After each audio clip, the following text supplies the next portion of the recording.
Hi, everyone, and welcome back to the podcast. I'm very excited today to have my guest here, Dr. Lalitaa Suglani. Welcome. Thank you. I'm excited to be here.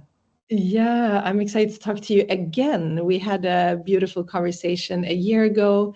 It was episode 181 when your beautiful book, High Functioning Anxiety, came out. And this subtitle of the title is a 5-step guide to calming the inner panic and thriving. And the topic of anxiety and with what's happening in the world and in our lives, this is so prevalent. And we spoke about how important it is to stick to our spiritual practice, our meditations, to keep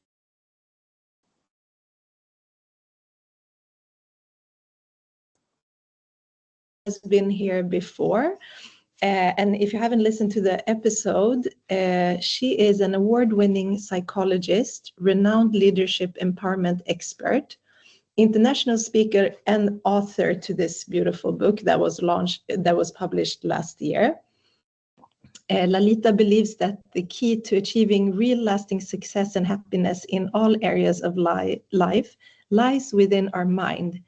She has seen how through personal growth and self-awareness, we can learn to harness our thought patterns, gain control of our internal voice, cultivate a positive mindset, and create the life and career of our dreams. And she has worked with adults and children and families and within organizations such as the NHS, schools and charities, as well as private organizations. And I'm going to say that our episode on the high functioning anxiety was one of the top listened to episodes. Wow. Yeah, it was really, really, I think, because this is such a, first of all, I don't think many people have heard about high functioning anxiety. And before we spoke, I think something that I had heard, I think it was high functioning burnout was one of the things. And I feel like they can go together. And before, I know I spoken a lot now, I want to tap into just a healing oracle card message before we get into our conversation, just to have our guidance and something to tap into. So we can all close our eyes. And I will draw a card.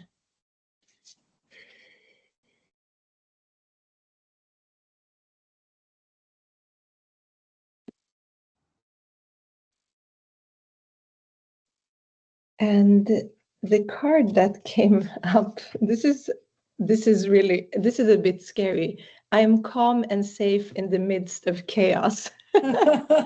How beautifully tied to your book, as 5-step guide to calming the inner panic and thriving.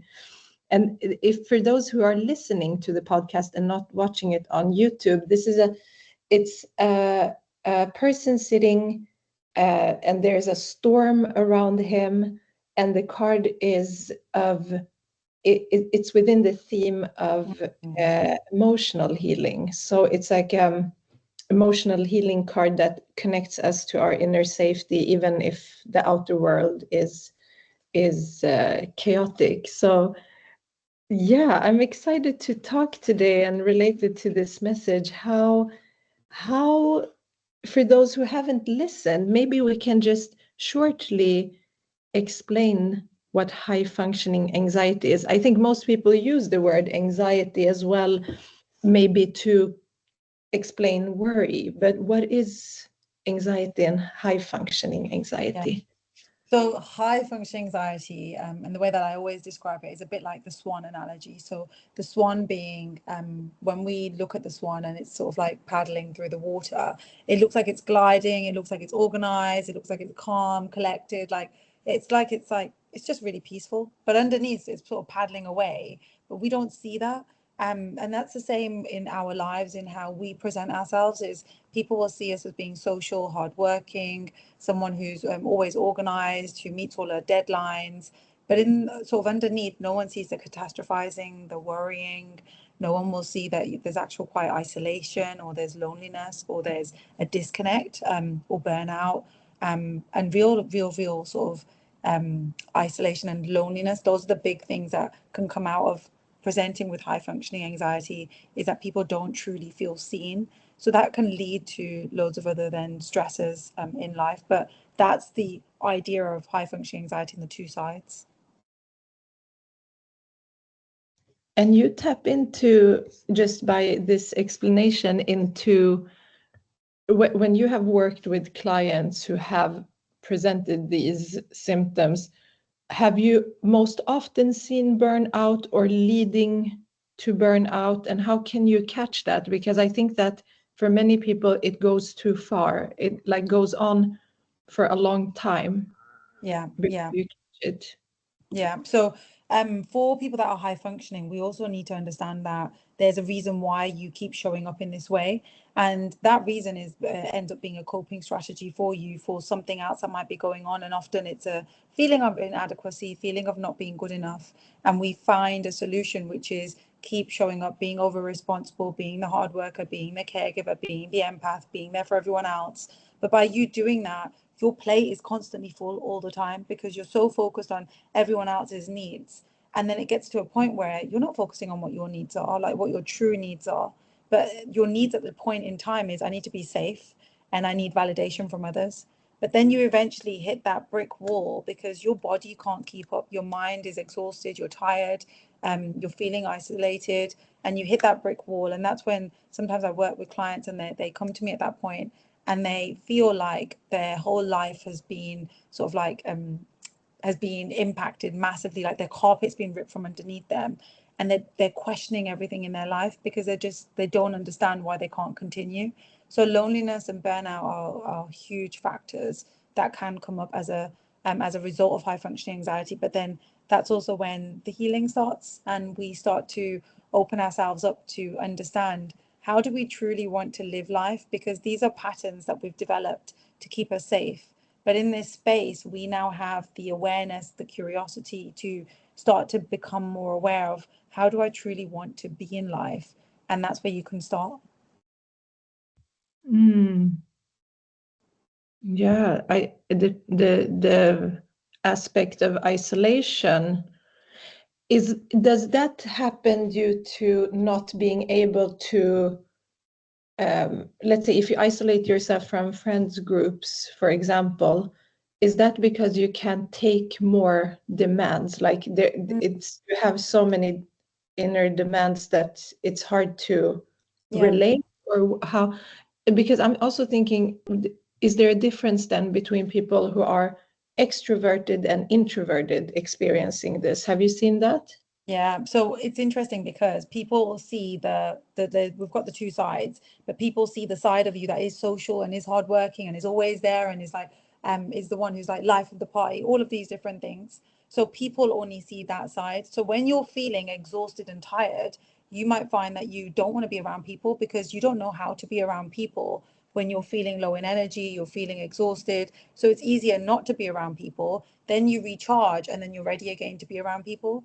And often it's because we fear vulnerability, or we fear that people, if they see us in this way, will they still approve of us? Will they still like who we are? And also we're afraid of being judged, because if we're not able to meet deadlines, if we're not the life and soul of the party, then who are we?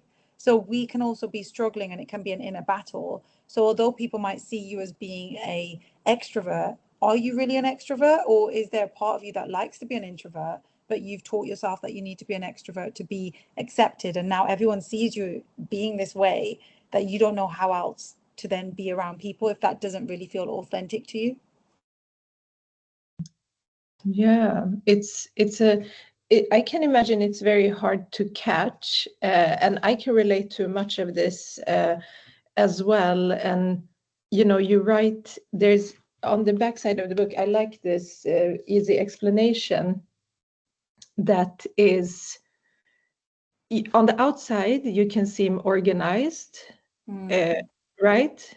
And then on the inside you're that perfectionist. And I always see that in myself. I have a south node in Virgo, And you know, the Virgo is very detail oriented, but when you have it, the karma of that, it means that you like overly, and maybe that can also turn into like OCD, right? Is that something that can, yeah. Yeah, so OCD again becomes a coping strategy, and in some ways it's an avoidance as well, because there's other Mm. stuff going on here. We might feel like, again, when we don't feel worthy, we don't feel good enough, but we don't know how to sit in that. So the Mm. brain finds other ways of finding control, but in some ways it's also a distraction of what's really going on here. So addiction, OCD, other things become, those are the things that we then focus on, but the true work needs to be done here.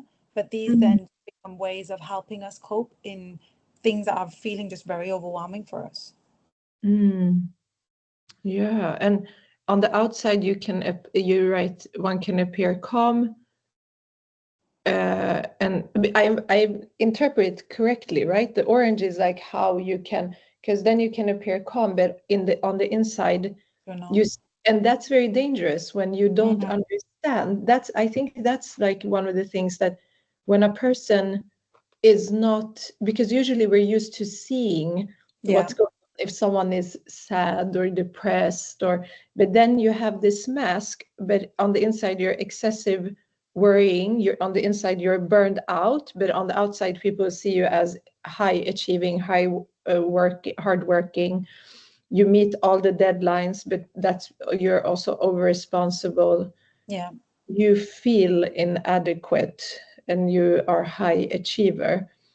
And then the procrastination, how does that come up? So again, if, for example, we know we've got deadlines, we know we've got to do things for ourselves, Mm. sometimes what can happen is you can be sitting on your laptop thinking, okay, I need to get this thing done. And it just, you're not doing it because you start to procrastinate, you start to again avoid, you start to distract yourself. And sometimes that's because of our self-worth. And it's like, how much do we want to do things that we know are good for us, but then we don't do it for ourselves, but we're busy doing it for everyone else. So if Mm. someone else says, can you please do this for me by 3 o'clock? You'll put that on your priority list, but anything to do with yourself, you can just put to one side. But there's a real sadness with high functioning anxiety because people don't often see that people are struggling. And people that are high functioning get so good at masking. So you could go into a room full of people and you're there being like the life and soul, but you're a bit like Sherlock Holmes and you're noticing every little detail. And you're just like, I just said that. Now this person's just looked at me like that. Is that because they now think this about me, or they think this, or they worry about this? And then we can carry all this shame that no one's telling us to carry, but it's the way that we're perceiving, the way that we're looking at people and the sensitivity that we have towards the changes in people's behaviors. And because we need people's approval, because that's what's allowed us to feel worthy, we're so focused on every little detail. And it's so sad that we have to, or we end up living in this way because it's exhausting. And it's like, how can you truly just feel inner peace and feel relaxed and calm in a space when you're Mm. always alert of like, how are people viewing me? Mm. And what And do people think? What do people think? Like, that's one of the biggest questions we carry around that can just influence how we show up. mm, that's, yeah, and that the feeling of being lonely, um, but you're also quite sociable. And what if someone has been like this for years, like on the outside, having all of these traits, and then all of a sudden it doesn't work anymore. It's like Mhm. the body stops. Isn't there even more? We're going to talk a little bit about shame as well. What happens when you don't meet because you are thinking about other people and Mm. how they perceive you, and then you're not meeting these expectations anymore? Yeah. Does that lead to isolation and loneliness as well, because you're no longer able to, yeah, present And it yourself? leads to shame. It leads to your inner critic getting the loudest it's ever been. It allows your imposter to go, and it just feels like everything is out of control. But this Mm. is where it's so powerful to actually realize, although everything feels like it's out of control, this is also where your spiritual awakening starts, and you start to look into like, how do I really want to show up in life? How do I really want to be in life? And you start questioning life, yourself, and start to try and make sense of things, because we've been conditioned to live a certain way. You found a pattern that's kept you safe, but it's no longer working for you, and it's almost like it's shaking you up, but you don't realize it at the time, because you just think, don't even say that to me, and don't tell me to trust the process, and don't tell me any of this, because you're having to sit in emotions that you have avoided your entire life. You have avoided guilt, you have avoided shame. That's why you've ended up being the people pleaser, the perfectionist. You focus on everyone else's needs, so you could avoid feeling that you're a bad person by feeling into shame or feeling into guilt. So this is where it's like, now you're sitting in these emotions because you can't give people what they want. You can't physically be there for people in the way that you once were. People are going to say to you, you're changing, what's wrong with you, you're not being there. And you're just triggered in all these different ways with all these different emotions. But that's also where the magic happens. And what do you see most in people who come to realize these patterns and that you've worked with? Because I can see that you have these, you've been working with people through an 8-week program. And what are the biggest changes that you see in people? What do they do when they come to a point and realize that this is what's happening, what's happened, and what I'm doing, and now I want to change it? Is there like, do people shift away from their careers? Do they leave like certain, what have you seen, since you work with clients so much? Yeah. So To hear. it's actually brought a few tears to my eyes just thinking about it, because the thing that I notice comes up, and the biggest thing that comes up, is people start to embrace their sensitivity. They don't suppress it away, and they start to realize that they have this real gift of life to feel into things and to feel people and to feel energies. And it opens up a completely different space for them, where they start to realize, actually, I didn't realize that I was sensitive. I always thought it was a bad thing, so I've always ignored it. But then by ignoring it, it still comes out through you noticing things in people, but then you're taking it personally. And whereas the shift that happens is people start to realize, oh, I am sensitive, I do pick up on things, but I'm not personalizing it. It's not my fault. It's not mine to carry. It belongs to other people, and it belongs, and it's their stuff that's going on. So you can put boundaries in place because you're no longer afraid, and it makes sense. Things start to make sense. You understand why you're feeling what you're feeling, what's going on for you. And for me, that's the biggest change that comes up, which then allows people to have the clarity to look at their lives and think, actually, I want to be in a relationship where I feel like I'm seen, and I don't feel like my partner sees me right now. And it's having these perhaps difficult conversations, or conversations that we've never really had before because we were worried about rocking the boat. And here we are now, really honoring and standing in our truth. You might think, I've been in this job where I'm working all these different hours, but actually that's just been an avoidance for me. And I don't even want to work in this job, but I don't know what else I want to do. So people will say, they're like, I don't know who I am. And there's this whole rebirth and this whole way of looking at yourself and understanding what are the things that you like. So you're starting a new language in some ways, where you're understanding more about your needs and what's important to you. Yeah, that can be such a big realization. And it's kind of, when I'm looking at it from the different perspectives that I have studied, and yoga, and we, one of the important practices is to go within, which means that we start working with closing off the senses to the outer world to go within, which is not something that is promoted by schools, by work and society. Yeah.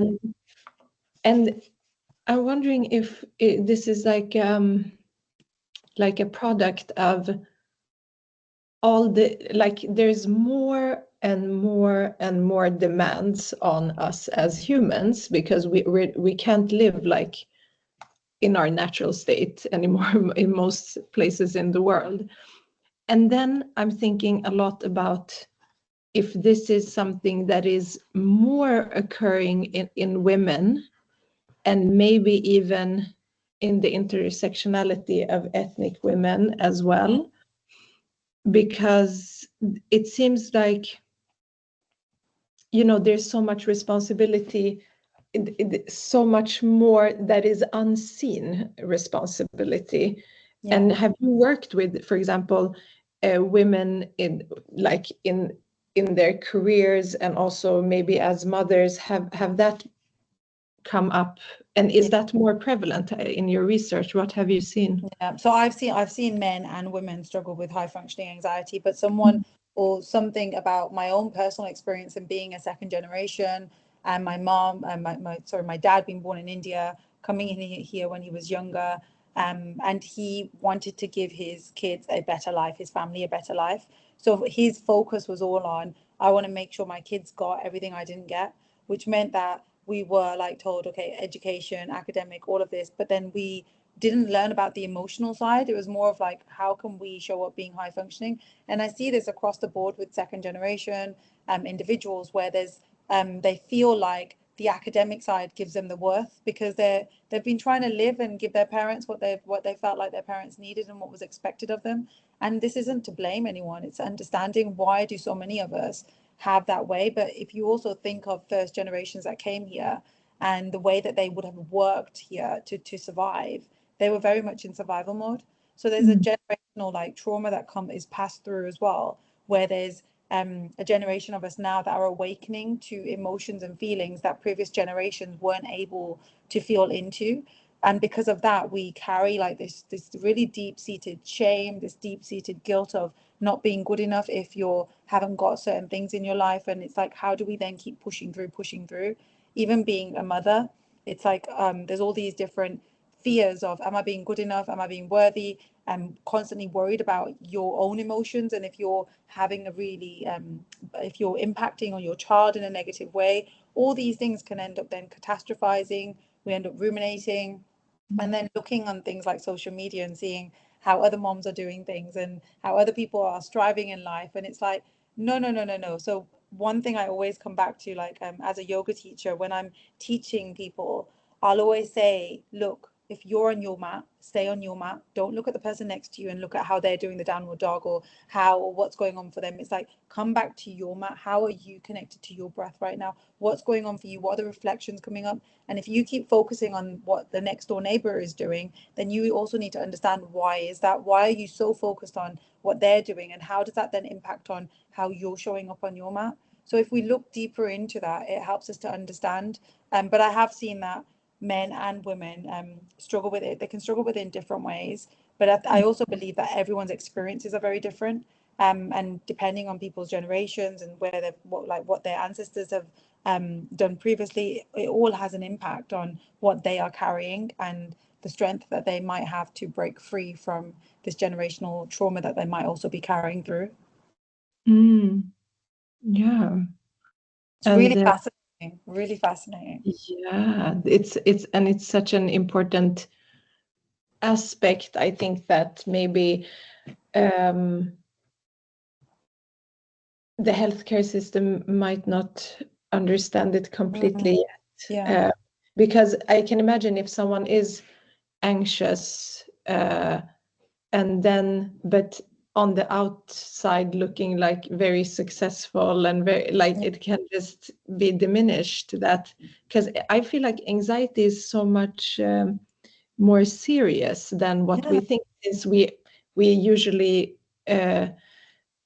use that word to say that I'm worried, but then those who are living with anxiety know how controlling it can be. And it's you know, I was actually gonna ask you if there's any correlation, similarities, differences between high functioning anxiety and high functioning depression. Have you looked at that as well? Did you mention in the book maybe? Yeah, we've spoken about high functioning depression as well. So with high functioning anxiety, there's similarities in terms of like the loneliness, the isolation. We feel like we're alone in the world, where you're doing everything, you're functioning, you're visible, you're present, but no one really sees you. You don't really feel that deep connection. But that's also because we're not connected to that deeper version of us. So because we're not connected to that deeper version of us, how are we going to allow people to connect and for them to see that sensitivity that we've got, and for them to really develop these deeper, like soul nurturing connections? And I think that's what we're lacking, is we end up staying at surface level. Hi, how are you? Yeah, everything's fine. Da, da, da, da, da. But we don't go deeper and deeper, because again, we're fearful. We're fearful of being vulnerable, because when once upon a time as a child we may have expressed our emotions, maybe it wasn't nurtured in the way that we needed to. So we learn from very early on, don't share your emotions, because otherwise that could lead to abandonment. It can lead to rejection.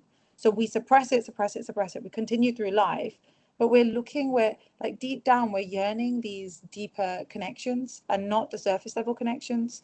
So to get there, you have to do the inner work with yourself to allow yourself to really feel into that. And that allows the connections to come. And I see that with clients on my own personal journey, with friends that I've met. And it's just like when you start shedding things that don't work for you, and really with that real strength and courage to step forward, your entire life can change in a beautiful way. Mm. And you're speaking about sensitivity, and is there any, I think we spoke about this last time too, that anxiety in Chinese medicine connects to the water element, and it connects to the kidneys and kidneys and bladder. And I'm wondering if that, how that, because that's an emotion in fear, and anxiety in Chinese medicine is one of the emotions, but how does it connect to other emotions? Yeah. Because if I look at that five element theory, we have like, yeah, we have the anger, joy, worry is connected to the earth element. So it's worry and anxiety are two separate, and then yeah, the grief, and then Yeah. anxiety. How have you seen that it connects But to that's the? all connected. Like if we look at it, like even if, for example, with anxiety, do we really experience joy? Mm, With anxiety, we have so much worry, we have so much like concern over like what, and a lot of anxiety can come from us not feeling safe. So people are just like, how do I get rid of my anxiety? And I'm like, you don't get rid of anxiety. We also need anxiety. Like anxiety is a good thing. If a lion's chasing, like it's not going to happen in this day and age, but if you're crossing the road and there's danger somewhere, like you want to be able to react, you need that anxiety to help you. But if we are always in that survival mode, it's looking at like the impact of like, do we really get to be in the present? Are we always looking to the future? Do we really get to embrace the joy? But it's also physiologically, what does it do to you, the anxiety? Like we're shallow breathing, where our pupils are always dilated, we're always feeling that tense, we're feeling like these pins and needles. Like there's so much that can come up physiologically. So even like now, as a some I hold breathwork sessions, and I feel like the transformation that comes in these sessions is unreal. And that's because we're not just intellectualizing and thinking through things. Healing is about, it's a very holistic journey. And it's about understanding your body as well, and releasing what your body's carrying, because the body stores memories and traumas in, and we also need to be mindful that although we're doing the work of talking and understanding, we also need to find ways of releasing. So when we learn to really deep breathe, so even in yoga, it's really powerful.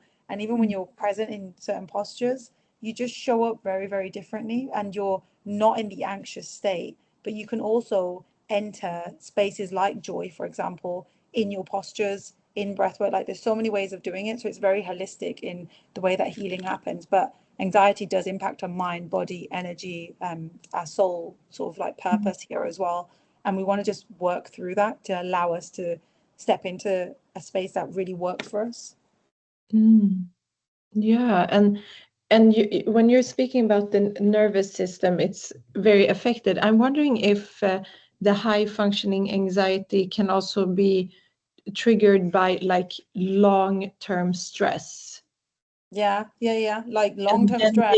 maybe like ping, like one leads to another, and then they like carry up. Because it's internal stress, isn't it? Like high functioning anxiety is like having internal stress that no one can see, because everyone thinks that you're fine, but it's like Mm, internally, okay. So that mm, naturally does have an impact on you, like burnout. You're not mm, looking at yourself as well because your plate's full. So you won't be having like maybe regular, like looking after yourself, food wise, self-care, all of these mm, things, because you're just so like you're running, but you're running away from yourself. You're so focused on making sure everyone else is, but actually it's just a distraction from you being with yourself, because you don't know how to. Because once upon a time, you your needs, they weren't nurtured in the way that you needed to. So you learn, I don't matter.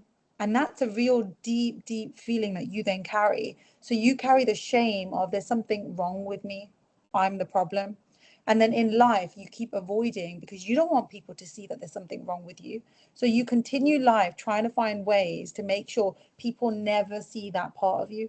But it's not about people. This is about you seeing that part of you, and how do you accept that part of you, and learning to reconnect with that. And that's part of like the healing journey, is like coming back to yourself, coming back to that little girl, that little boy that you've locked away once upon a time because you thought that they were really bad and that they weren't good enough. Yeah, thank you for explaining that. And I want to lastly tap into the topic of shame and how you have seen that these things go together. Yeah, this is so this is all my next book. And interestingly, my next book is called It's Not Yours to Carry, Shed Shame. And for Wow. me, it's about how many of us are carrying things that don't belong to us. How many of us are carrying beliefs and blueprints of who we think that we are based on how other people have treated us. And for me, it's like, we just need to let it go. We just need to like let it sit down, because it's not ours to carry. What is ours to carry is then looking at and understanding how shame shows up in our life, because shame is the root cause of so many issues that we present with. And I say issues, it's more like shame, if we think of it, and I expressed this analogy to you earlier, it's a bit like a flower trying to grow with an umbrella over it. And this flower wants to grow, and it wants to try and reach the light, which we're all trying to do in life, but it's not allowing itself to, because it's so conscious of all the other flowers around it and saying, I can't, because that flower over there might think that I'm too much if I do this, or that flower over there might think that I'm being like I'm stuck up, or I'm doing this. So we worry. So this flower is worried so much about all the other flowers in the field, it's not allowing itself to reach its full potential, because it feels like, if I do, people are going to think this. But it's not about other people thinking anything. It's deeper than that, which is, I feel inadequate. I don't feel like I'm worthy. I don't feel like I'm good enough. So because you feel these things, you don't want other people to notice that about you. So you stay dim down, you stay invisible, because it's easier to do that than to take up space, because we don't know how to. So shame for me is about really stepping out of that and feeling into that I am worthy, I am good enough, and getting to that real root of because even with high functioning anxiety, the root of it is shame, which is, I don't feel like I'm good enough. And it's like, how do we allow ourselves to feel good enough? How do we allow ourselves to really learn to love ourselves and to embrace who we are and shed that shame? Because yes, we are thankful for it. We are thankful it came in and it protected us and it gave us what we needed. But we are now in a space where we no longer need it. And it's shedding that, just like the snake sheds its skin. And we're evolving into a new space where we can show up as we are. I just think that's beautiful. Wow. Can you say the title of the book again? It's Not Yours to Carry, and it's Shed Shame and Live Courageously. Oh, and I love that. And this year is all about shedding. So Yeah. it's perfect. That's a beautiful, it just the title says everything. I think that's going to be such a great book for all of us to read. And yeah, I'm really excited about that, and to talk more about it. Also, maybe in a later talk Part when we. three. Yeah, I can't wait. And I wanna, before we wrap up, just the card that I drew, I am calm and safe in the midst of chaos. I've written that life is a cycle of ups and downs, a constant ebb and flow of energy and activity. Sometimes our inner calmness is disturbed by the world events, news, relationships, careers, and so on. Most importantly, we could be surrounded by others in chaotic state and take it as our own. Now is the time to get stable as a tree with firm roots. because the world is ever changing. Only the source of everything, which is also you, is only unchanging, eternal, and infinite. All that you can observe doesn't have to become one with you. These senses are not permanent. As they dissolve when we die and in non-dreaming deep sleep, the unchanging, stable observer who has been with you from birth is eternal. When we start observing the world and our life like a dream or a movie, we start understanding that there is no need to identify with the world, but to return to the divine. Now is the time to find inner calm and safety amidst the chaos. And then the practice is to connect with your hands and feet and repeating, I have 2 hands, I have 2 feet, and observe all of your body. And I am not the chaos, I am not the drama, I am not the fears, I am that which is observing all of this. I release the attachment now. And that is the message of this card, and how wonderful that, and I really didn't make that up. It just came up for us. That is so weird. Everything that you just said there, like it just connects. Oh, yeah. Magic. I'm so grateful that we had this talk today, and so excited Likewise. for your new book. And I can also highly recommend the High Functioning Anxiety book, which is also an audio book, which I love to listen to as well. And how otherwise can people find you, and how can they also work with you if now they have realized that this is an important aspect to start working on? So people can connect with me on Instagram. My Instagram is at doctor, so it's DR and then it's dot Lalita, which is my name, LALITAA. And you can also just go onto my website, which is www.dr, which is doctor, short for doctor, and then lalita.com. And you can find me there and send me a message, and I'll always get back to you. Yeah, and I will also share all the links in the show notes. And I want to thank you so much. I'm so happy that we got to talk again. And thank you for sharing all of your research and wisdom and experience with us. Thank you so much. I really appreciate it. Thank you.